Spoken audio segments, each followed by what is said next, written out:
अस्सलाम वालेकुम नाज़रीन। बर्थ ऑफ मॉडर्न यूरोप के हवाले से हमारा ये सिलसिला जारी है और आज हम इसके सेकंड पार्ट पर बात करेंगे। इससे पहले कि हम अपना सेकंड पार्ट शुरू करें, मैं चाहूँगा कि हम इसके फर्स्ट पार्ट के पहले हिस्से पे को थोड़ा सा रिव्यू कर लेते हैं। Before 15th century all of the Europe was under control by the church. ये जो चर्च थे ये बहुत ज़्यादा ताकतवर थे, बासिर थे। चर्च इतनी दौलत थी कि जो इन्होंने चर्च को मिलने वाले फंड्स या डोनेशन के लिए इकट्ठी की थी, ये हर तरह की करप्शन में मुलविस थे। मार्टिन लूथर वो पहला शख्स था जिसने इनके खिलाफ आवाज़ उठाई थी। नाज़रीन, मार्टिन लूथर ने किस तरह इन सिस्टम का मुकाबला किया और यूरोप में मजहबी बुनियादों पर दो बड़ी जंगें क्यों हुई, ये सब दिलचस्प हालात और वाक़यात जानने के लिए मेरे साथ रहिए। मैं हूँ आमिर मसूद और आप देख रहे हैं मेरा यूट्यूब चैनल।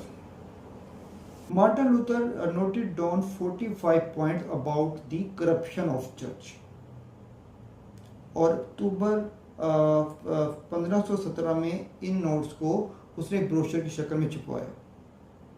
वो जर्मन के हर शहर गया, हर जगह गया और जो चर्च की करप्शन थी उसके बारे में बताया। वो कहता कि चर्च जो कुछ कर रहे हैं वो गलत कर रहे हैं। वो लोगों को कहता कि अपने फैसले खुद लें, चर्च के असरात से निकले।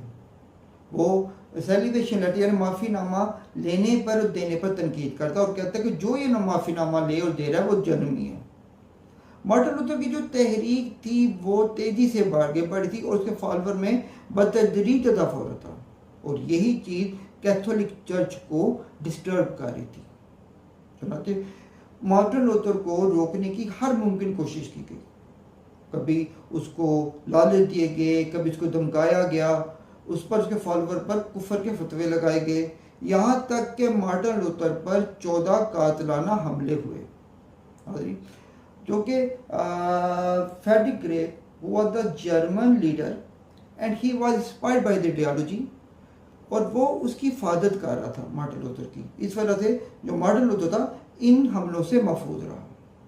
जैसे कि मैंने आपको बताया कि जर्मन यूरोप था वो दो हिस्सों में मजहबी बुनियादों पर डिवाइड हो चुका था।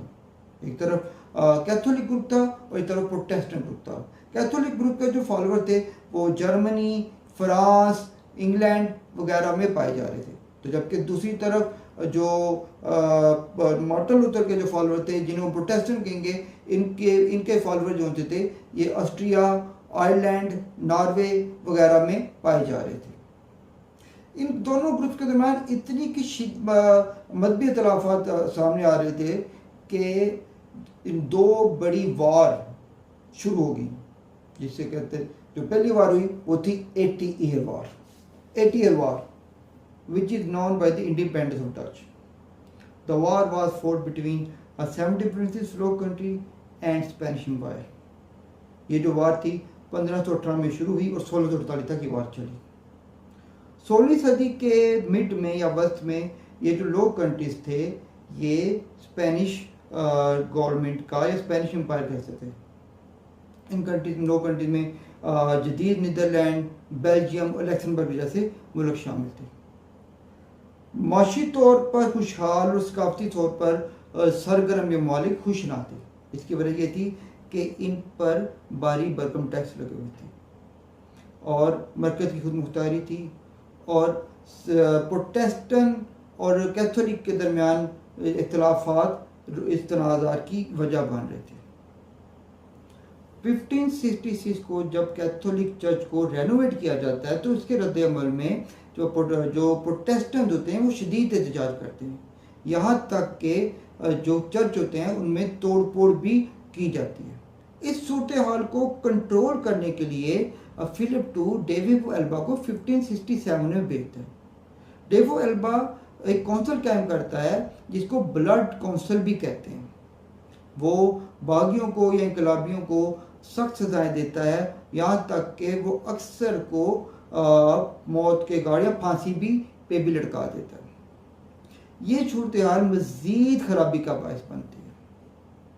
इन 1568 William of Orange emerged as the leader of Dutch revolt. नाजरीन, विलियम ऑफ ऑरेंज के एज अ लीडर ज्वाइन करने से डच रिवॉल्ट को क्या फ़ायदा हुआ, और स्पेन और लो कंट्रीज के दरमियान होने वाली जो जंग थी, आगे चल के इसकी क्या सूरत हाल रही, ये सिलसिला भी जारी है, और इसके लिए मेरी अपने इस वीडियो का इंतज़ार करें।